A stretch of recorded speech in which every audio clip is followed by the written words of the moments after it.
Miss Nelson is missing.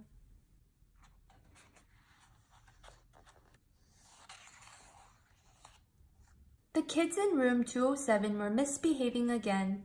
Spitballs stuck to the ceiling. Paper planes whizzed through the air. They were the worst behaved class in the whole school.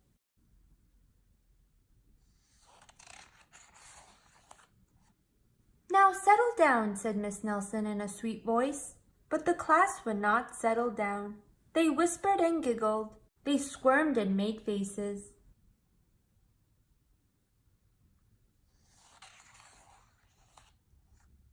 They were even rude during story hour, and they always refused to do their lessons. "Something will have to be done," said Miss Nelson. The next morning, Miss Nelson did not come to school. "Wow," yelled the kids, "now we can really act up." They began to make more spitballs and paper planes. "Today, let's be just terrible," they said. "Not so fast," hissed an unpleasant voice.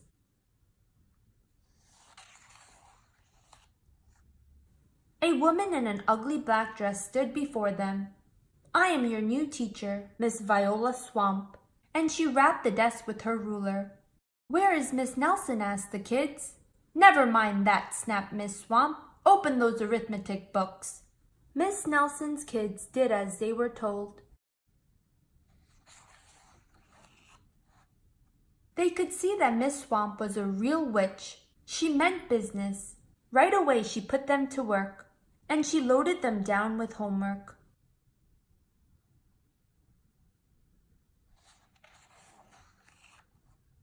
"We'll have no story hour today," said Miss Swamp.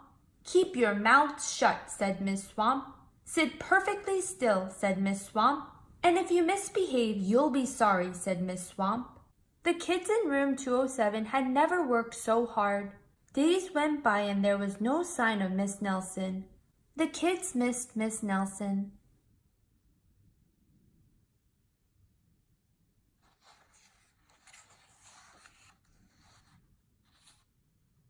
"Maybe we should try to find her," they said. Some of them went to the police. Detective McSmog was assigned to the case. He listened to their story. He scratched his chin. He said. I think Miss Nelson is missing." Detective McSmog would not be much help.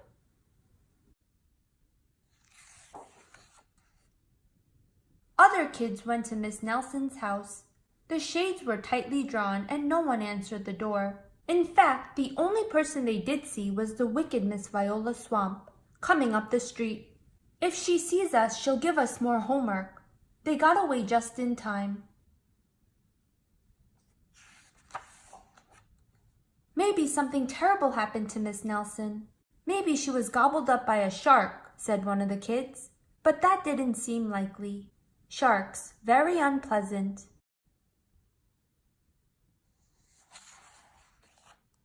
"Maybe Miss Nelson went to Mars," said another kid. But that didn't seem likely either.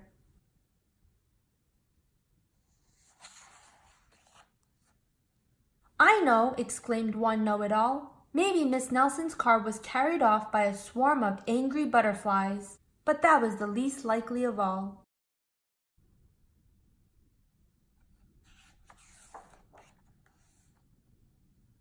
The kids in room 207 became very discouraged.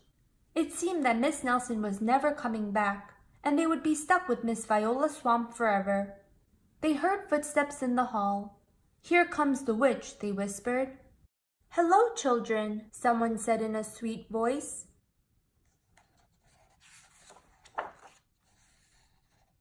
It was Miss Nelson.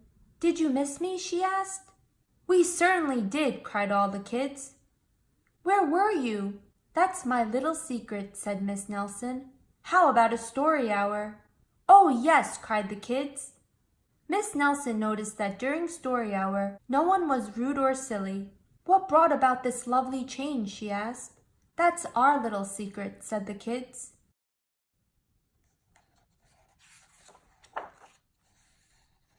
Back home, Miss Nelson took off her coat and hung it in the closet, right next to an ugly black dress.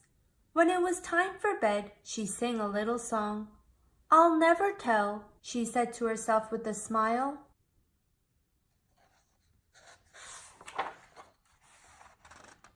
P.S. Detective McSmog is working on a new case. He is now looking for Miss Viola Swamp.